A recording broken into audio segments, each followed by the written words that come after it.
everyone. So I have this, and now I have these. And now what I need to do is put these on this. So this obviously is the Redcat Ascent 132 scale, and it's pretty bouncy. I've put a little bit of weight in each wheel and some weight on the steering servo in there. So here what I have is, in case somebody wants that, is 35 millimeter oil shock. They're made for this. They're some of the parts that are out there from Endura. Will I be buying some of the other parts and, you know, putting the brass knuckles on, the brass links? Maybe, but I'm going to see how these go and get this little thing working and see if what I've done so far is enough. I didn't buy this to modify the crap out of it or anything, but you know. So what I thought I'd go through real quick here, I've seen a few videos on YouTube about these shocks, and they're tiny little guys. They're, like, look at it in my hand there. Not big at all. Of course it's not. Got a nice little bit of rebound. I'm gonna make sure that's tight. Checking, geez, some of these shocks come really tight these days. So, as usual with Endura, there's a drop of oil in there from it being shipped. So I'm gonna put some of my Losi 20 weight in these. So I will get them filled up. I'm just gonna go look here real quick. I'll put in all the knuckles and everything after. I'm gonna have to look. I think there's obviously, I think not obviously, but there's a longer brass knuckle and a shorter one. I'm pretty sure the longer one goes on the top, and I'm pretty sure I'm sticking with these springs because this guy is really light, and I don't think stiffer springs is going to do anything for anybody that's positive. So I'm going to try to keep them as light as I can. Actually, let me open this up and see. I'm pretty sure the ones on it are the lightest ones, because we usually get a, as everybody knows, a hard, and then, geez, I can't get these things apart. Yeah, that's thicker than what's on there now. Oh.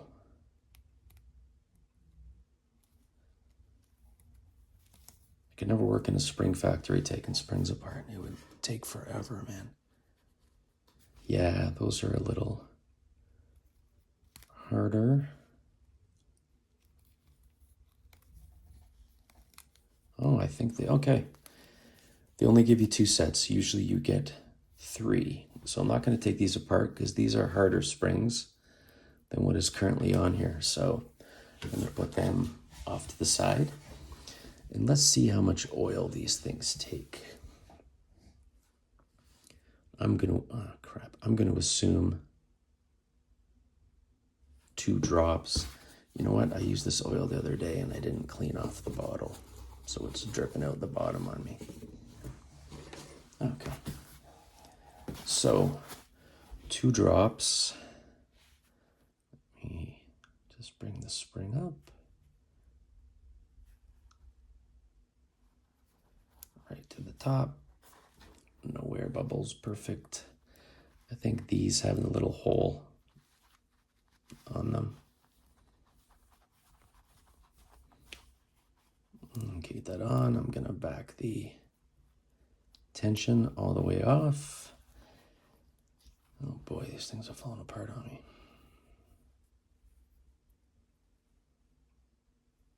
There we are. Okay. You know what? I think the two drops of oil in there should be enough after you empty the stuff that it came with stock, because Again, there's not enough weight on this that'll keep these down, and I don't want them too firm where they spring back out and then this thing is constantly up in the air. So, okay, let me get the oil in all of these, and then I'm gonna work on putting these in, and I'm pretty sure it's the top is gonna be the longer, yeah. Okay, let me just fill them all up with oil and I'll come back. All right, so I've done 3 of them, and I thought I would just, the first one I kind of left all together and I wasn't really showing it properly. So what I've done is I have the springs and the bottom of the piston rod off there. And I like when I push it in to have it come back out, not maybe all the way and not with tons of force, but you want to make sure there's no pressure there, right? Because if it stops like there and you can't get the plunger all the way to the top, then you've got too much oil in them. And then what I was doing is I always back off that tension ring there to make sure that I am screwing them down. You don't need them really tight because there's a washer in there, but tight enough that you're gonna have your proper pressure. So I thought I'd just show what I ended up doing is I'm actually putting 4 drops in each one, because I found without 4 drops, the plunger would go up just like that and it would just stay, and then I'm just relying on the spring to push back. So here, I'll show you. Again, I'm opening it up, pushing the plunger right to the top, getting all the oil out. And for those of you that subscribe to my channel and have your own channel and do this a million times, yeah, I know I'm reinventing the wheel here, but I thought if there's somebody looking at this for the first time, they might find it useful. So, and I don't know about you guys, but I'm the messiest person with oil. So with your rod all the way down, put 1, 2, 3, 4, and little comes out the top, and then you want to just push your plunger all the way to the top to make sure you have no air bubbles in there, and these are pretty good. There's like nothing. So then you're holding the plunger in, you put your cap back on. I'm gonna roll that thing down. You want to make sure this bottom cap is on as well, because when you're tightening, it kind of goes against it. So I'd like to grab where the threads are. Okay, so here's one thing I've noticed. On a lot of the shocks, I keep the piston in, and then I put that on. But what's happening here is it's creating a bit of a vacuum. So what I'm gonna do is open this up.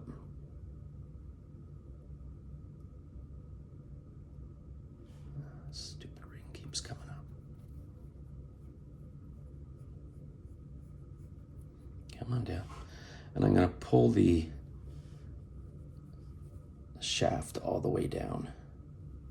And I'm gonna put there, right? And there you get your little bit of a spring back. Okay? Or a bounce back, whatever you want to call it.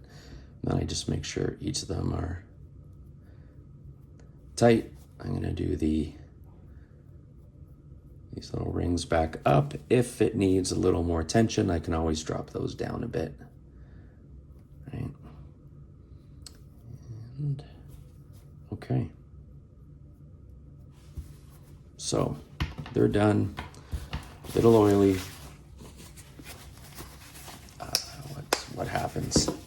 And I think there's lighter oils that you can get. This is just the lightest I have in that little set that I bought when I first started getting into RCs 2 years ago. Okay.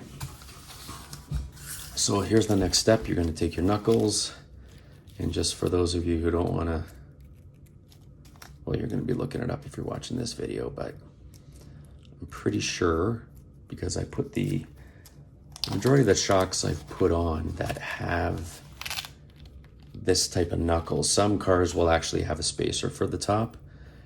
But this one, let me get all this stuff down there, has got, okay, there we go.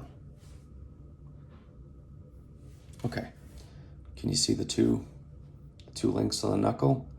So I'm pretty sure the top one, or the longer one is going to go on the top and the shorter one in the bottom. So obviously you take your O-rings and you're going to slide it on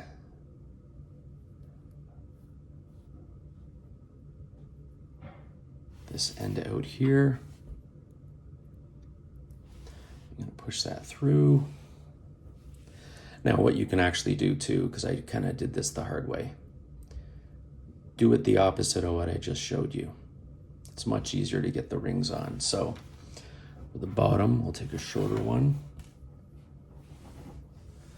So while you've got it in your hand,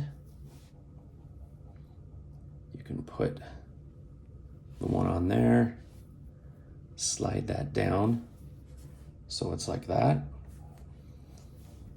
Then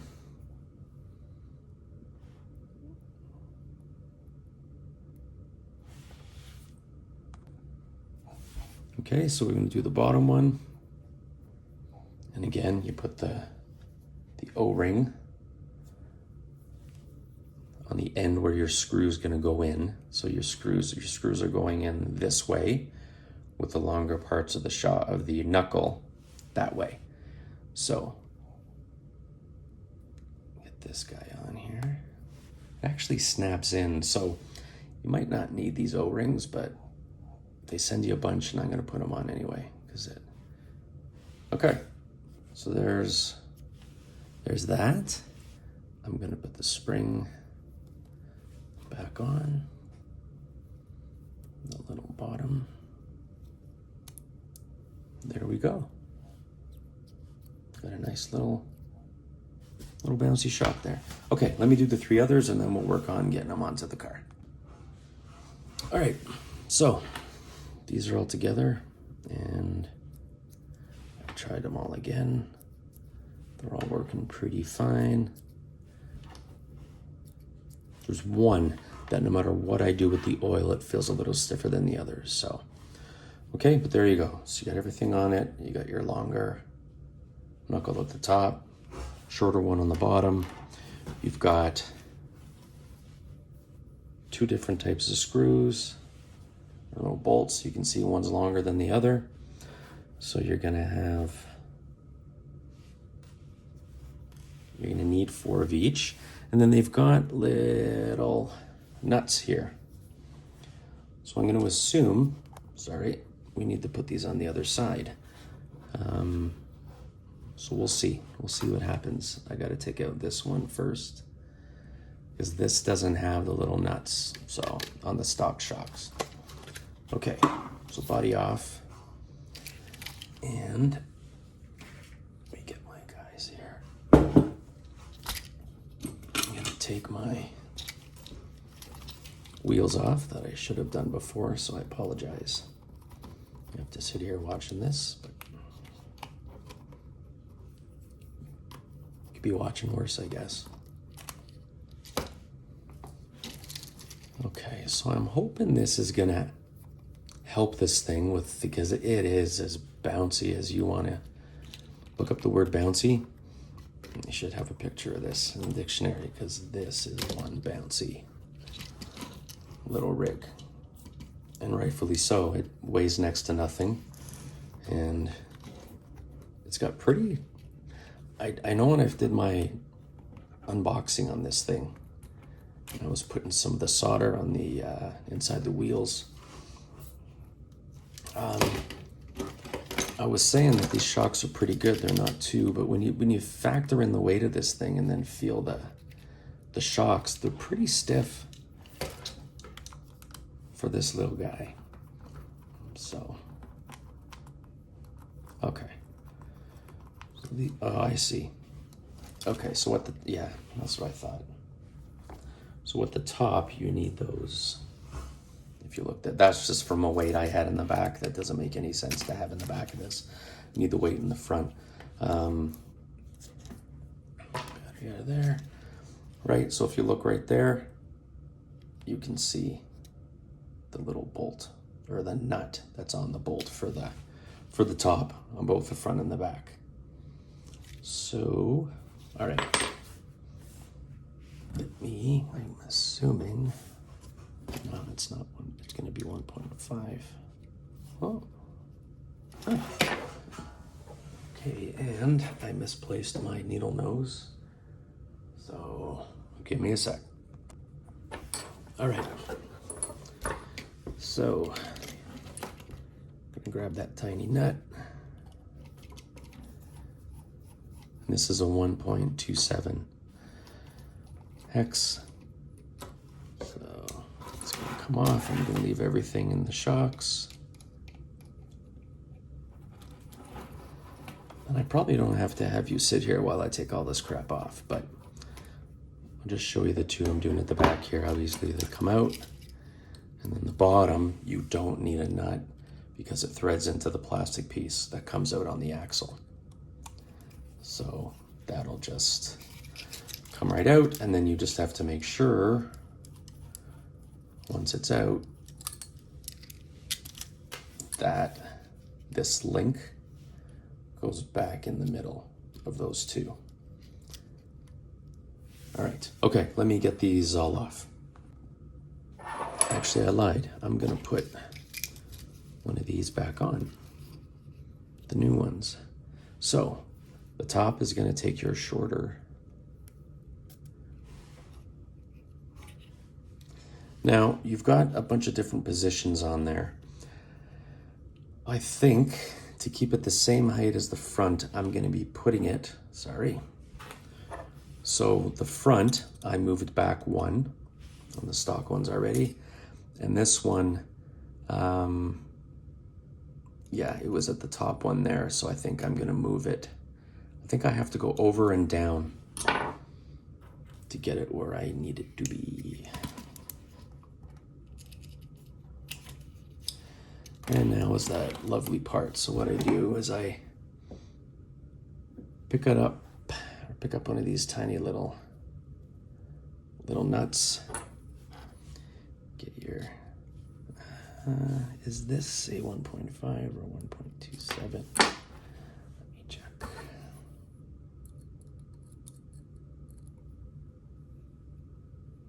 Oh, that should work. Okay. So second one down on the front, and I think that's gonna give me what I need. And then I'll spin this, get that nut on and tighten it. Again, don't over tighten these things.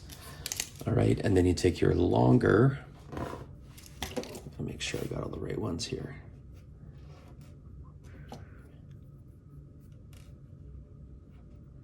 I think these are longer than that. So I think, yeah, I got a longer one over here.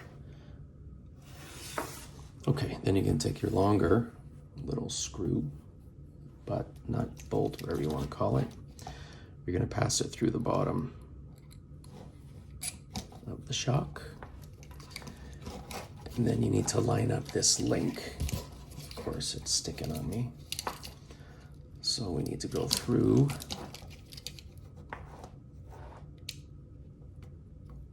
there. And you'll screw this thing all the way in, it won't slide in. You're gonna go through link. You know what? I think it might be a 1.5 in these. Yeah. Oh, shit. Hang on a sec.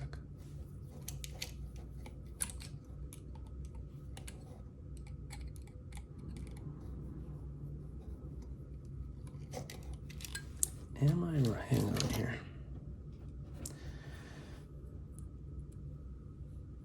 No, it's the 1.27. So it just pushed it through rather than, there we go, it's coming back. So I totally messed the link. Okay. Push the link up. Start screwing this thing across.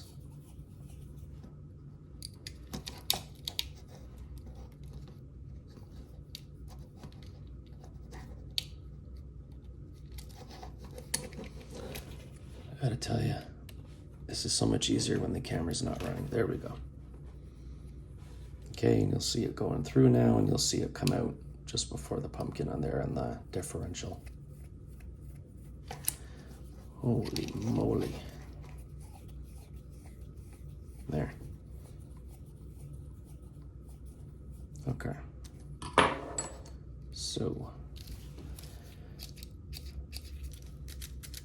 Yeah, it's just slowing it down enough, right?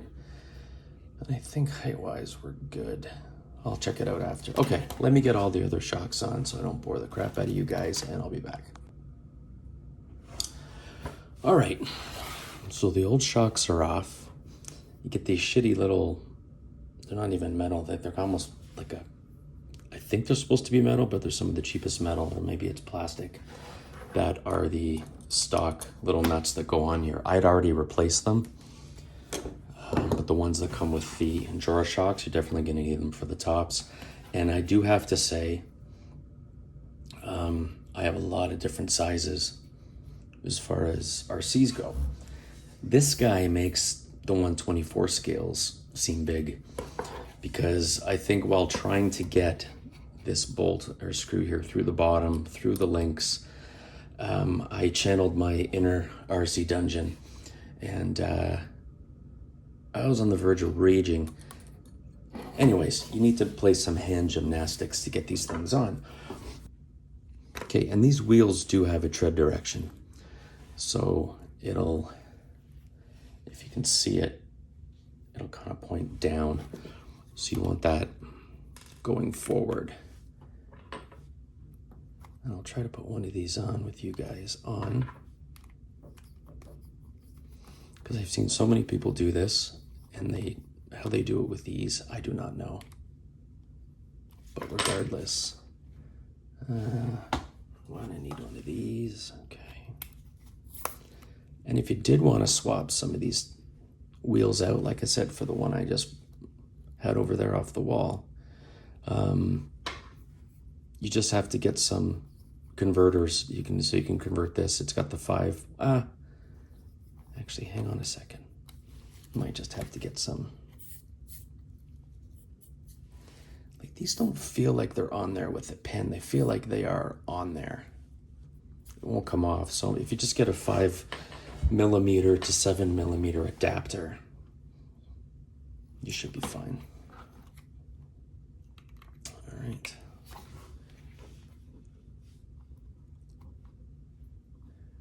And I've noticed the older I'm getting, the shakier I'm getting, and that's how I noticed that this little guy is not the easiest to work on. Not complaining, it's not horrible, but man, oh man. And that guy goes there.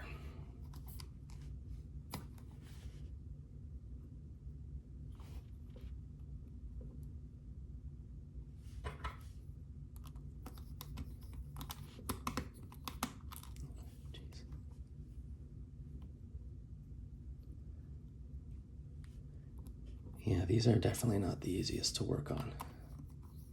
And this is bigger. This 32 scale, surprisingly, is bigger than the 30 scale axials. So I'm assuming, though, they may use around the same size stuff. So let's get this back on. And line that up. Let's see what we have here.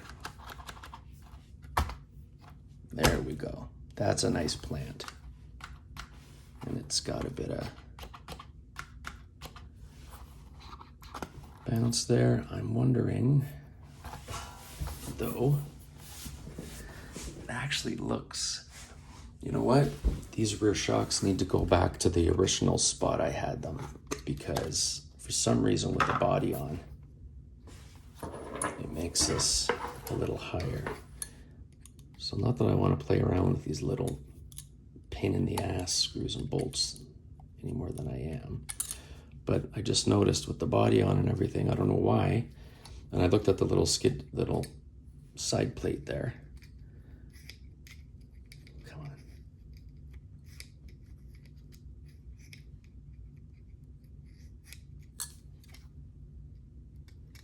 Okay, I'm gonna move it to the second hole. So I'll move the mount up, or I have it mounted, I should say, and that'll bring the chassis down. And yeah, definitely, they don't give you much room here with these screws and everything, so Don't over tighten, but I would go back every now and then and tighten, if you know what I'm saying. All right. This should solve my problem. Okay. Back on there.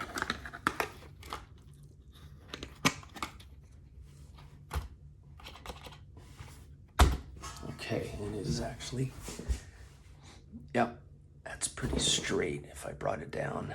You know what? Getting the impression that I don't know what the hell I'm talking about, because I think, I don't know why without, I guess I don't know how I was looking at it before, but I think you might be able to put that one in the very top spot.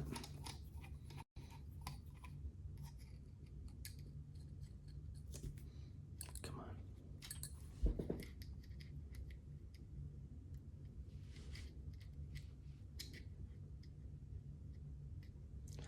You know, I said it before and I'll say it again. If the camera wasn't on, these would go on in a flash. So as soon as I try to do something on camera, I guess because I'm rushing. Okay.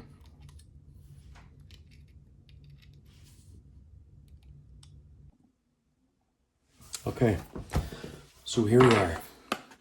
So the shocks go at the highest point and towards the center on each one. And there you go. Okay, I'm gonna get some running of this bad boy and we'll see if this made any difference to it, and I will definitely post that video.